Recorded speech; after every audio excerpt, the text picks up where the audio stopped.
istədiyim anda.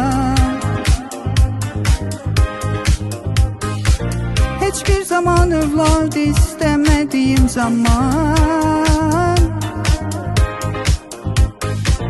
Hər kəs tərəfindən qınaqlara baxmayaraq, yenə də illərcə istəmirəm, özüm uşağım daha. Uşağı neynirəm deyə bir gün məcburən olmalıdır deyənlərlə razılaşdım illər sonra. Və o an gəlincə 9 ayın ölümcül əzabları çəkməyimin bərəsini görüncə, xoşbəxtlik sözünün mənasını anladım, tatdım. Nəhayət xoşbəxtlik bu imiş, mən də hiss etdim.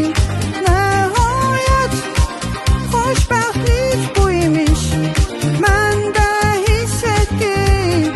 Nəhayət xoşbəxtlik bu imiş, mən də hiss etdim. Nəhayət xoşbəxtlik bu imiş, mən də hiss etdim.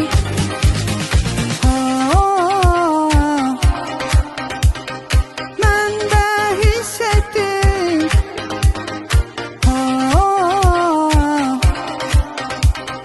Mən də hiss etdim. Mən də hiss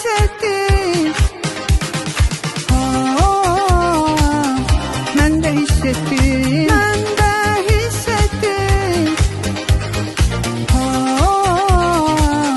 Mən də hiss etdim. Mən də hiss etdim. Mən də hiss etdim. Mən də hiss etdim. Mən də hiss etdim. Mən də hiss etdim. Nəhayət xoşbəxtlik bu imiş.